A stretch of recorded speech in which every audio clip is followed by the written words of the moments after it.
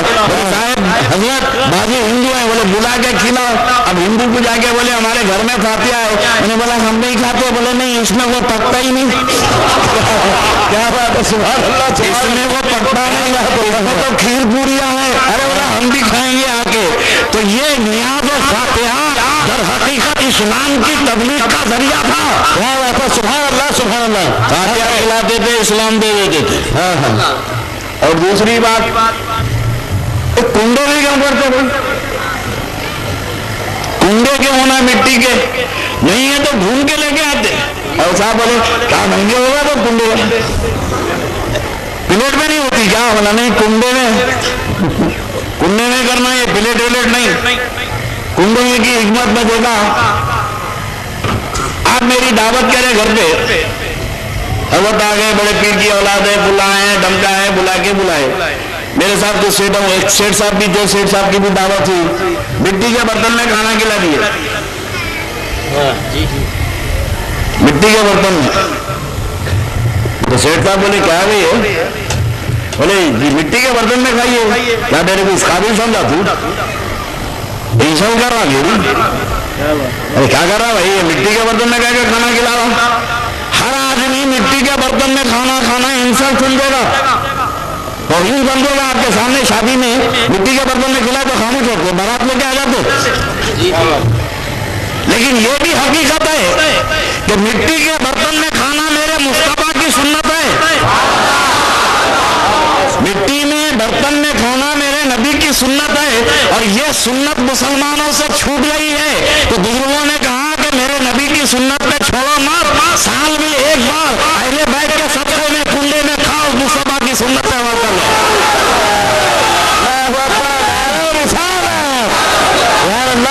سبحان اللہ، ایک بار تو سنت رسول کے عمل ہو جائے۔ بڑے سے بڑا تم خان بھی ہو تو مٹی کے برتن میں کھانا ہے، کیونکہ یہ نیاز امام جعفر صادق کی ہے۔ ہر چیز میں حکمت ہے میرے دوستوں۔ اسلام بڑی حکمتوں کے ساتھ پھیلا، بڑی فراستوں کے ساتھ پھیلا، اور یہ ہمارے بزرگان دین کی مقدس زندگیاں جن نے اسلام پھیلایا ہے، بڑی محنت ہے اس میں، بڑی جانفشانی ہے۔ میں اپنے اختتامی مجلس میں کہہ دوں کہ یقیناً ایک بار میں مدراس میں تقریر کر رہا تھا، ایک چھٹی آئی، حالانکہ میں چھٹی وٹی لیتا ہوں، لینے والوں کو بولتا لینا ہے موڑنا ہے پھینک دینا۔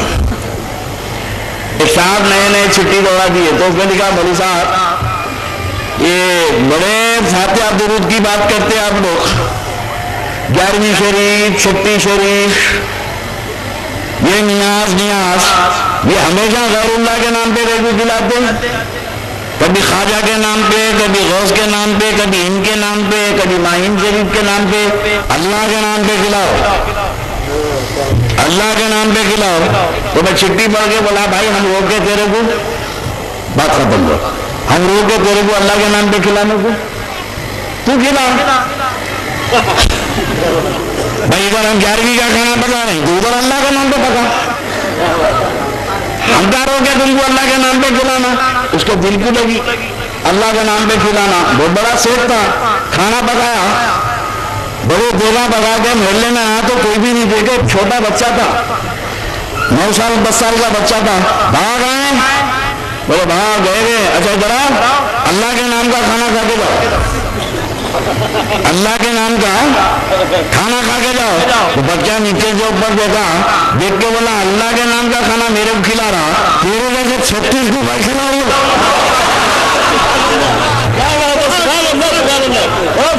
تیرے جیسے 36 کو صبح کو جان تک میرا باپ کھلا تھا، ارے کیا بھکاری کرنا مجھے،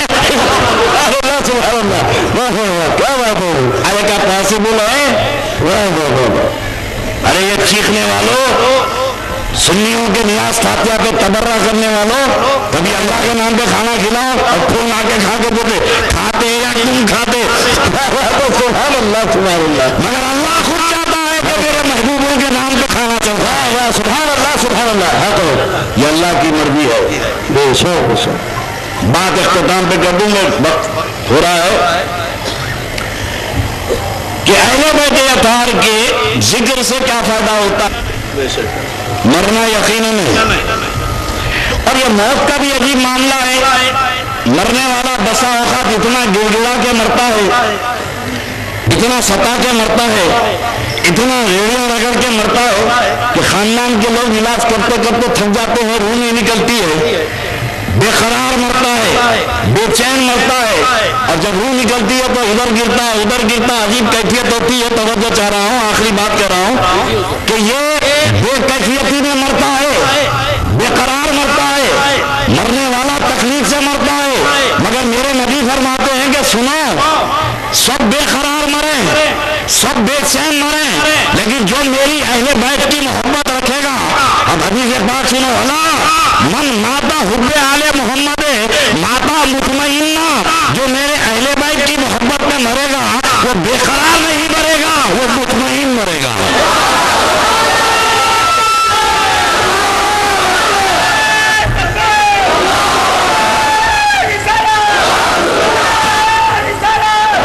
اس لیے اہل بیت کی محبت ہم رکھتے ہیں کہ خاتمہ بالخیر ہو، تکلیف سے نہ مرے، بلکہ حسین کی محبت میں اطمینان سے دنیا سے جائیں، مطمئن انداز میں جائیں۔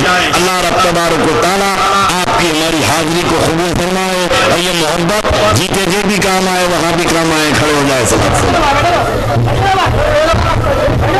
سلام پڑھیے سلام.